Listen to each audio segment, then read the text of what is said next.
Okay.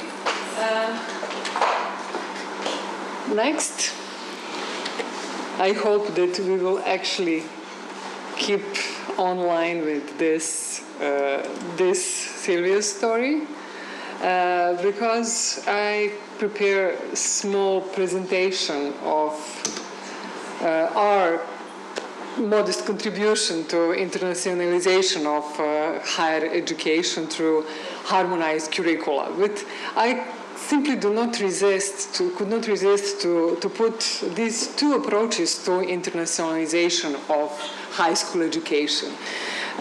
Recently, you can find a lot of discussions about this topic. Some people, some researchers, some professors identify internationalization as a good stuff, as a process of integrating an international, intercultural, global dimension into the purpose, functions, all delivery of post-secondary education. But there are also some aspects of this internationalization, and they recognize this as a process of commercializing research and postdoctoral education. I mean, probably the truth is somewhere in between. Everything is present in respect to this subject. But what is absolutely sure is that we are supposed to rethinking education in 21st century. Because, as I said, we have new students and new challenges and new requests from the university community all around the world. Also, there is one very interesting issue which appears on horizon of higher education, and particularly European universities. There are some very, very powerful hubs. There is huge social stratification in Europe. And there is a few very powerful hubs, universities, with really focused power in researchers, professors, projects. And there is a huge difference all around Europe, not only between developed and developing countries, but also among developed countries, for example, Western European countries. And it's obvious that European Commission and European Council recognized this situation, because at the end of 2017, they introduced new initiative with working title European Universities. It is completely new initiative which actually forcing to establish 20 European universities. 20 universities which will actually represent some sort of network, 20 networks of universities from different fields, in order to make easier transfer of professors, of teachers, of knowledge, of students within one network and between these European universities. It also assumes that in the framework of one university, some sort of homogenization of curricula and teaching material and the teaching style supposed to be established. But obviously, this is the future of European university and European academia up to 2024. And I do hope that we will be part of it. Of course, not as a center of one of those European universities, but as a member of it. As our first step toward this goal, we try to somehow harmonize meteorology curricula between Faculty of Agriculture in Novi Sad, University of Florence, and Bodenkultur University in Vienna. And I think that we managed to do that. Of course, we didn't start in 2016. We are people which are working together for the last, let's say, 15 or 18 years. We spent a lot of time together discussing our teaching, our curricula, our students, teaching methods, and different issues. So this book, I would like to say, was meant to be written sooner or later. And this project was actually just a framework which gave us fund to do that. Because Professor Eitzinger actually offered me to do that in 2014. It was far, far before the project, and then we invited Anna and Simone in that project, and I think it became even better. So now you can see here we have our book. We would like to say it's a first draft. On English, of course, but also on Serbian, German, and Italian. But as we all know, the book is actually a textbook. I mean, for students particularly, is a long life project. I mean, you always have to change something to improve something. Another way, you can't constantly change the content of the book. Sometimes you have to put dot at the end and said, that's the book, that's finished.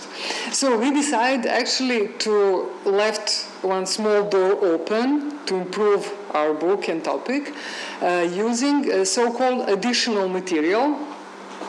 And I will leave this laptop now.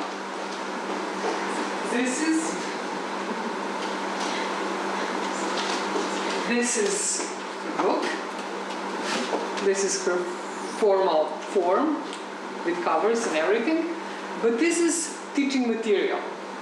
This is additional reading, which actually can be continuously changed, improved, and topics and text in this book are related to main topics of the main textbook in meteorology.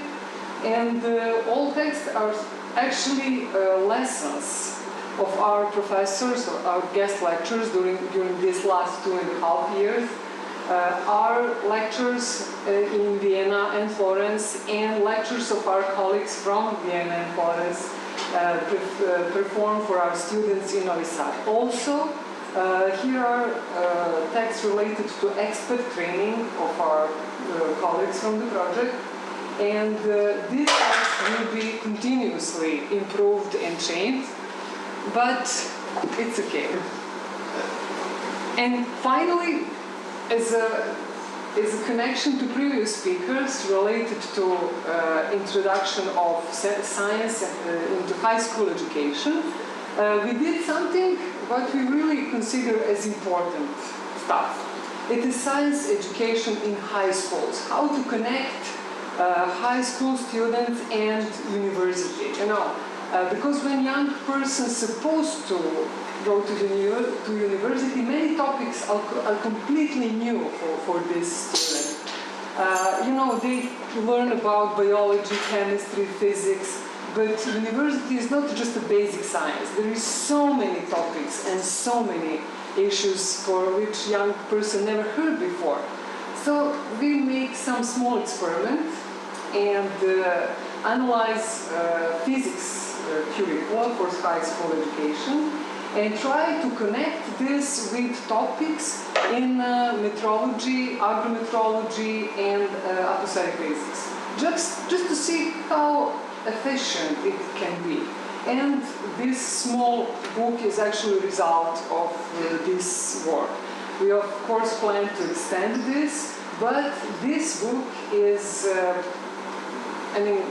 is focused on high school professors and students to help them to find examples and scientific topics in their everyday curricula when they learn physics, to connect somehow this to meteorology and agrometeorology. So I hope that we actually made first steps I consider all this just as our first steps toward these goals. And of course, I just forget to mention, this book has not only electronic version of the book, but there is electronic version of exercises related to this book.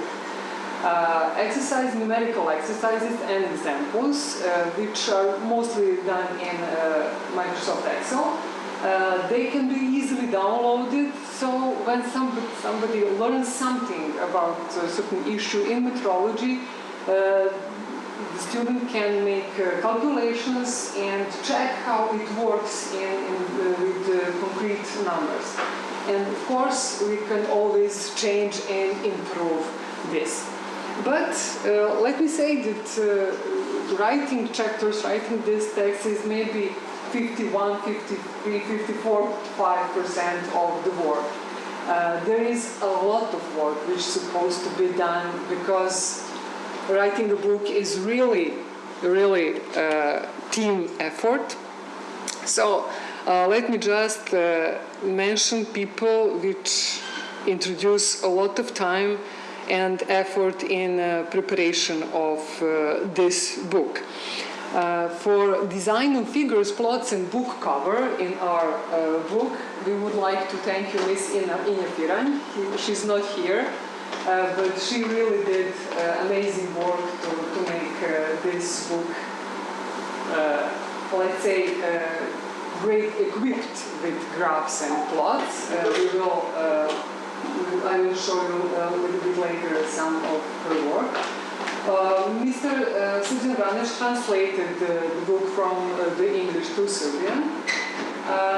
Ms. Ivana Kaci will make lecturing of Serbian version. Also, I would like to thank our colleague Mirjana Ljubović for reading certain parts of the book. And Mina Petrić, which is not with us, but she helped us with some with some chapters. English polishing was in the list of duty of Lexus company from Florence. And of course, we shouldn't forget to mention our reviewers. Our reviewers, which really did outstanding work on our book. List of contributors from the book is presented here. I will not read all names, but I would like to thank you in the name of group of all authors to Mr. Pavel Nedlik, who is with us, and Leven Silent, who really, they were our reviewers of our book, and I would like to thank them for really useful comments and contribution to make this book much better. Of course, Eric is here, he's a member of the crew, but he also make a review of certain chapters. Our PhD students, Gerhard, Sabina, and Alec, contribute to technical part of the book, and they absolutely have to be mentioned. From Florence, Leonardo and Carolina made outstanding contribution to performing some technical stuff related to the book, and our reviewers, I'm sorry I didn't put all names in this list, but our reviewers are also Marco Napoli, who is part of the crew. Marco is here. Thank you, Marco, for your review. And Federica Rossi from Italy. And please. Alessandro Messeri and Marco Morano. Thank you. I just missed this slide with a list of the names of our reviewers. Also, I have my personal gratitude to Dr. Nenad Aleksić from Environmental Protection Agency in Albany, who was reviewer of first 6 chapters. related to basics meteorology. He really made outstanding work on this, and I would like to thank him on this occasion. Now just let me introduce you briefly with the content of the book, because the content of the book is separated actually in 3 or 4 parts. First is so-called basics. It's related to basic physical and meteorological issues important for agricultural meteorology. Then applications and agrometeorological measurements and numerical exercises. Structure of the chapters, we hope that actually follows